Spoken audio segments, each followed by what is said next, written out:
ಸ್ವಾಮಿ ಕೊರಗಜ್ಜ. ಓಂ ನಮ ಭಗವತೆ ವಾಸುದೇವಾಯ. ನಿಮ್ಮ ವ್ಯಕ್ತಿಯ ಮನಸ್ಸಿನಲ್ಲಿ ಏನುಂಟು, ಅವರು ನಿಮ್ಮ ಜೊತೆ ಇರ್ಬೋದು ಅಥವಾ ಇಲ್ಲದೇ ಇರ್ಬೋದು. ಕರೆಂಟ್ ಸಿಚುವೇಷನಲ್ಲಿ ನಿಮ್ಮ ಮನಸ್ಸಿನಲ್ಲಿ ತುಂಬ ನೋವು ಇರ್ಬೋದು, ಅಥವಾ ಆನ್ ಆ್ಯಂಡ್ ಆಫ್ ಸಿಚುವೇಷನ್, ಒಮ್ಮೆ ಸರಿ ಇದ್ದರೆ ಇನ್ನೊಮ್ಮೆ ಸರಿ ಇರಲ್ಲ, ಅಥವಾ ನಿಮ್ಮ ನಂಬರ್ ಬ್ಲಾಕ್ ಮಾಡಿರ್ಬೋದು. ನಿಮಗೆ ಒಂದು ಕ್ಲಾರಿಟಿ ಬೇಕು, ಏನಾಗ್ತಾ ಉಂಟು ಈ ಸಂಬಂಧದಲ್ಲಿ, ಅಥವಾ ನಿಮ್ಮ ವ್ಯಕ್ತಿಯ ಮನಸ್ಸಿನಲ್ಲಿ ಏನುಂಟು. ನಿಮ್ಮ ಹುಡುಗ ಇರ್ಬೋದು, ಹುಡುಗಿ ಇರ್ಬೋದು, ಅವರ ಮನಸ್ಸಿನಲ್ಲಿ ನಿಜವಾಗಿಯೂ ಯಾವ ಒಂದು ಫೀಲಿಂಗ್ ಉಂಟು, ಕರೆಂಟ್ ಎನರ್ಜಿ, ಕರೆಂಟ್ ಸಿಚುವೇಷನಲ್ಲಿ ಅಂತ ನೋಡುವ.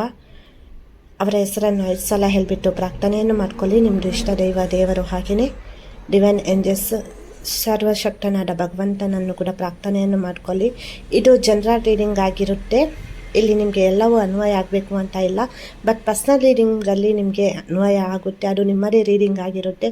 ಯಾರಿಗಾದರೂ ಪರ್ಸ್ನಲ್ ರೀಡಿಂಗ್ ಬೇಕು ಅಂದರೆ ಕಮೆಂಟಲ್ಲಿ ಪರ್ಸ್ನಲ್ ರೀಡಿಂಗ್ ಅಂತ ಹಾಕಿ.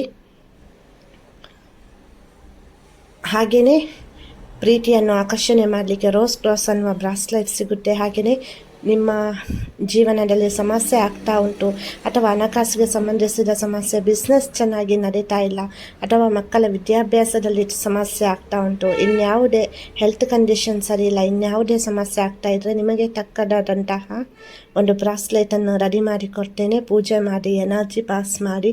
ಬೇಕು ಅಂದರೆ ಕಮೆಂಟಲ್ಲಿ ಬ್ರಾಸ್ಲೈಟ್ ಅಂತ ಹಾಕಿ. ನಾನು ನಿಮಗೆ ಒಂದು ವಾಟ್ಸಪ್ ನಂಬರ್ ಕೊಡ್ತೇನೆ, ಅದಕ್ಕೆ ನೀವು ವಾಟ್ಸಪ್ಪಲ್ಲಿ ಮೆಸೇಜ್ ಹಾಕಬೇಕಾಗುತ್ತೆ. ಯಾರಿಗಾದರೂ ಪರ್ಸ್ನಲ್ ರೀಡಿಂಗ್ ಬೇಕು ಅಂದರೆ ಹೇಳಿ. ಪರ್ಸ್ನಲ್ ರೀಡಿಂಗಿಗೆ ನೀವು ಅಮೌಂಟ್ ಪೇ ಮಾಡಬೇಕಾಗುತ್ತೆ.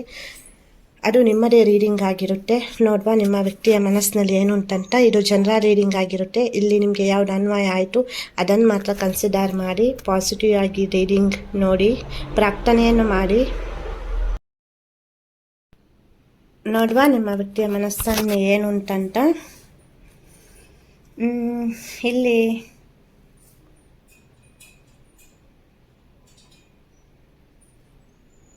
ಇಲ್ಲಿ ಏನಂದರೆ ನೋಡಿ, ನಿಮಗೆ ಕೆಲವೊಂದು ವಿಷಯಗಳಲ್ಲಿ ಕ್ಲಾರಿಟಿ ಇಲ್ಲ. ಸೊ ಆ ವ್ಯಕ್ತಿ ಸತ್ಯ ಹೇಳಿದ್ದಾರಾ, ಸುಳ್ಳು ಹೇಳಿದ್ದಾರಾ, ಅಥವಾ ನಿಮ್ಮ ಜೊತೆ ಇರುವಂತಹ ಸಂಬಂಧಕ್ಕೆ ವ್ಯಾಲ್ಯೂ ಕೊಡ್ತಾ ಇಲ್ಲ. ಇಲ್ಲಿ ಕೆಲವರು ಮದುವೆ ಆದವರು ಕೂಡ ಇದ್ದೀರಾ. ಸೊ ನಾನು ನಿಮ್ಮ ರಿಲೇಷನ್ಶಿಪ್ಗೆ ರೆಸ್ಪೆಕ್ಟ್ ಕೊಡ್ತೀನಿ. ಬಟ್ ಅಂದರೆ ಇಲ್ಲಿ ಇವಾಗ ನಿಮ್ಮದೇ ತಪ್ಪು ಅನ್ನುವ ಥರ ಆ ವ್ಯಕ್ತಿ ಮಾತನಾಡ್ತಾ ಇದ್ದಾರೆ. ಅಥವಾ ಮದುವೆ ಆಗಲಿಕ್ಕೆ ನೀವು ಕೇಳ್ತಾ ಇದ್ದರೆ, ಸೊ ಅನ್ಮ್ಯಾರಿಡ್ ಕೂಡ ಇದ್ದೀರಾ, ಕೆಲವರು ಮದುವೆ ಆದವರು ಕೂಡ ಇದ್ದೀರಾ ರೀಡಿಂಗ್ ನೋಡ್ತಾ, ಮತ್ತು ಕೆಲವರು ಅನ್ಮ್ಯಾರಿಡ್ ಇದ್ದೀರಾ. ಸೊ ನಿಮಗೆ ಇಲ್ಲಿ ಕ್ಲಾರಿಟಿ ಕೊಡ್ತಾ ಇಲ್ಲ, ಅಥವಾ ನೀವಿಲ್ಲಿ ಅವರ ಬಗ್ಗೆನೇ ತುಂಬ ಆಲೋಚನೆ ಮಾಡ್ತಾ ಇದ್ದೀರಾ. ಬಟ್ ಆ ವ್ಯಕ್ತಿ ಎಲ್ಲವನ್ನೂ ಮರೆತ ಥರ ಅಥವಾ ಮರೆತಂತ, ಅಥವಾ ನಿಮಗೆ ಸರಿಯಾಗಿ ಒಂದು ವ್ಯಾಲ್ಯೂ ಕೊಡದೆ ನಿಮ್ಮ ಮನಸ್ಸಿಗೆ ಪದೇ ಪದೇ ನೋವು ಮಾಡ್ತಾ ಇದ್ದಾರೆ. ಇದು ಹೌದಾ ಅಲ್ವಾ ಅಂತ ಹೇಳಿ. ಇದು ನಿಮಗೆ ಅನ್ವಯ ಆದರೆ ಅನ್ವಯ ಆಯಿತು ಅಂತ ಹೇಳಿ. ಇದು ಜನರಲ್ ರೀಡಿಂಗ್ ಆಗಿರುತ್ತೆ. ಬಟ್ ಪರ್ಸ್ನಲ್ ರೀಡಿಂಗ್ ಬೇಕು ಅಂದರೆ ಕಮೆಂಟಲ್ಲಿ ಹೇಳಿ ಪರ್ಸ್ನಲ್ ರೀಡಿಂಗ್ ಅಂತ. ಸೊ ಅದಕ್ಕೆ ನೀವು ಅಮೌಂಟ್ ಪೇ ಮಾಡಬೇಕಾಗುತ್ತೆ. ಇಲ್ಲಿ ಏನಂದರೆ ನೋಡಿ, ಇವಾಗ ಅವ್ರು ನಿಮಗೆ ಇಲ್ಲಿ ನೋಡಿ, ನಿಮ್ಮ ವ್ಯಕ್ತಿಗೆ ಸ್ವಲ್ಪ ಹಠ ಜಾಸ್ತಿ. ಅದು ನಿಮ್ಮ ಹುಡುಗ ಇರ್ಬೋದು, ಹುಡುಗಿ ಇರ್ಬೋದು. ಸೊ ಅವರು ಅವರ ತಪ್ಪನ್ನು ತಿದ್ಕೊಳ್ಳಿಕ್ಕೆ ರೆಡಿ ಇಲ್ಲ. ಇಲ್ಲಿ ಕೆಲವರ ಲೈಫಲ್ಲಿ ಥರ್ಡ್ ಪಾರ್ಟಿ ಸಿಚುವೇಶನ್ ಉಂಟು, ಅಥವಾ ಅವರು ಅವರ ಫ್ಯಾಮಿಲಿಗೆ ಜಾಸ್ತಿ ವ್ಯಾಲ್ಯೂ ಕೊಡ್ತಾ ಇರ್ಬೋದು, ಅಥವಾ ಅವರ ಪರ್ಸ್ನಲ್ ಲೈಫ್ಗೆ ವ್ಯಾಲ್ಯೂ ಕೊಡ್ತಾ ಇದ್ದಾರೆ, ಅಥವಾ ಪ್ರೊಫೆಷ್ನಲ್ ಲೈಫಿಗೆ. ಬಟ್ ನಿಮ್ಮ ಬಗ್ಗೆ ಕೇರ್ ಮಾಡ್ತಾ ಇಲ್ಲ. ಅವರಿಗೆ ಅವರ ಲೈಫೇ ಮೇನ್. ಅಥವಾ ಹೇಳಿದವರ ಮಾತು ಕೇಳಿ. ಇಲ್ಲಿ ನೋಡಿ, ಥರ್ಡ್ ಪಾರ್ಟಿ ಅಂದರೆ ಬೇರೆ ಹುಡುಗ ಅಥವಾ ಬೇರೆ ಹುಡುಗಿ ಇರ್ಬೋದು, ಬೇರೆ ಗಂಡಸು ಅಥವಾ ಬೇರೆ ಹೆಂಗಸು ಇರ್ಬೋದು. ಅದರ ಹೊರತಾಗಿಯೂ ಅವರ ಮನೆಯಲ್ಲಿ ಫ್ಯಾಮಿಲಿಯಲ್ಲಿ ಸಮಸ್ಯೆ ಇರ್ಬೋದು, ಮದರ್ ಇಶ್ಯೂ ಇರ್ಬೋದು, ಫಾದರ್ ಇಶ್ಯೂ ಇರ್ಬೋದು, ಅಥವಾ ಅವರ ಲೈಫಲ್ಲಿ ಇರುವಂಥ ಕೆಲವೊಂದು ಕಮಿಟ್ಮೆಂಟ್ಗಳಿರ್ಬೋದು, ಹಣಕಾಸಿನ ಸಮಸ್ಯೆ, ಅಥವಾ ಲೈಫಲ್ಲಿ ಏನೋ ಮಾಡಬೇಕು ಅಂತ ಇದ್ದಾರೆ. ಸೊ ಎಲ್ಲವೂ ಅವರನ್ನು ಕಟ್ಟಿ ಆಗ್ತಾ ಉಂಟು. ಕೆಲವೊಂದು ಸಲ ನಿಮ್ಮ ಮೇಲೆ ಅವರು ಅತಿಯಾದ ಸಿಟ್ಟು ತೋರಿಸ್ತಾರೆ. ಕೆಲವರಿಗೆ ನಿಮ್ಮ ಮೇಲೆ ಪ್ರೀತಿ ಉಂಟು. ಅಂದರೆ ಇದು ಜನರಲ್ ರೀಡಿಂಗ್ ಆಗಿರುತ್ತೆ. ಯಾರಿಗೆ ಅನ್ವಯ ಆಯಿತು ಅದನ್ನು ಮಾತ್ರ ಕನ್ಸಿಡರ್ ಮಾಡಿ. ಇಲ್ಲಿ ಕೆಲವರದ್ದು ಸೋಲ್ಮೇಟ್ ಸಂಬಂಧ, ಹಾಗೆಯೇ ಇನ್ನು ಕೆಲವರದ್ದು ಟ್ವಿನ್ ಫ್ಲೇಮ್ ಇಲ್ಲಿ ನಾನೊಂದು ದೈವಿಕ ಸಂಕೇತ ಕೊಡ್ತೇನೆ ಮತ್ತು ನಿಮಗೆ ರೀಡಿಂಗ್ ಎಂದಲ್ಲಿ. ಇಲ್ಲಿ ನೋಡಿ, ನೀವು ತುಂಬ ಎಮೋಷ್ನಲ್ ಆಗಿರ್ತೀರಾ, ತುಂಬ ಕಣ್ಣೀರು ಹಾಕ್ತೀರಾ, ಸ್ಟ್ರೆಸ್ ಮಾಡ್ಕೊಳ್ತೀರಾ. ಇದನ್ನು ಏನು ಬರೀತೀರಾ ಹೇಳಿ, ಆನ್ಸರ್ ಮಾಡಿ. ನಿಮ್ಮ ಸ್ವಂತ ಅಕ್ಕ ಅಂತ ತಿಳ್ಕೊಳ್ಳಿ. ಹೆಸಿಟೇಟ್ ಮಾಡಬೇಡಿ ನನ್ನ ಜೊತೆ ಯಾವುದೇ ಒಂದು ವಿಷಯವನ್ನು ಶೇರ್ ಮಾಡುವಾಗ. ಪರ್ಸ್ನಲ್ ರೀಡಿಂಗಲ್ಲಿ ಕೂಡ ಹಾಗೆಯೇ. ಸೊ ಫ್ರೀ ಆಗಿರಿ. ಇವರು ಏನು ತಿಳ್ಕೊಳ್ತಾರೆ ಏನೋ ಆ ಥರ ಅಂದ್ಕೊಳ್ಬೇಡಿ. ನಿಮ್ಮ ಸ್ವಂತ ಅಕ್ಕ ಅಂತ ತಿಳ್ಕೊಳ್ಳಿ. ನೋಡಿ, ಇಲ್ಲಿ ನಾನು ಹೇಳ್ತೇನೆ, ತುಂಬ ಕಣ್ಣೀರು ಹಾಕಬೇಡಿ, ದುಃಖ ಪಡಬೇಡಿ. ನೆಗೆಟಿವ್ ಎನರ್ಜಿ ಜಾಸ್ತಿ ಆಗುತ್ತೆ ನಿಮಗೆ, ಅದು ಒಳ್ಳೆಯದಲ್ಲ ಅಂತ ನಿಮ್ಮ ಸಂಬಂಧಕ್ಕೆ. ಬಟ್ ಇಲ್ಲಿ ಇವಾಗಲೂ ಅಷ್ಟೇ, ರೀಡಿಂಗಲ್ಲಿ ಕೂಡ ತುಂಬ ಟೆನ್ಷನ್ ಮಾಡ್ಕೊಳ್ತೀರಿ. ಈ ಸಂಬಂಧ ಏನಾಗುತ್ತೋ ಏನೋ ಅಂತ. ಕೂಲಾಗಿರಲ್ಲ ಅಲ್ವಾ, ಟೆನ್ಷನ್ ಮಾಡ್ಕೊಂಡು ಇರ್ತೀರಾ. ನೈಟ್ ನಿದ್ದೆನೂ ಬರಲ್ಲ ನಿಮಗೆ, ಸರಿಯಾಗಿ ಊಟನೂ ಮಾಡಲ್ಲ. ಪ್ರತಿಯೊಂದು ಕ್ಷಣನೂ ಅದೇ, ನಾನು ಜೀವನದಲ್ಲಿ ತಪ್ಪು ಮಾಡಿಬಿಟ್ನಾ, ಮೋಸ ಆಯಿತಾ, ನನಗೆ ನನ್ನ ಪರ್ಸನ್ ನನಗೆ ಸಿಕ್ಕಲ್ವಾ, ಅವರಿಗೆ ನನ್ನದು ಇಷ್ಟ ಇಲ್ವಾ, ಹಾಗಾದರೆ ನಾಟಕ ಮಾಡಿದ್ರಾ, ಈ ಥರ ನನಗೆ ಏನಕ್ಕೆ ದೇವರು ಕೊಡ್ತಾ ಇದ್ದಾರೆ. ಸೊ ಕೆಲವರಿಲ್ಲಿ ಏನು ಆಲೋಚನೆ ಮಾಡ್ತಾರೆ, ದೇವರ ಅನ್ನೋದೇ ಸುಳ್ಳ, ಈ ಒಂದು ಸಿಚುವೇಶನ್ಗೆ ನನಗೆ ಯಾವುದೇ ಒಂದು ರೀತಿಯಿಂದ ಪರಿಹಾರ ಸಿಗ್ತಾ ಇಲ್ಲ ಅಂತ.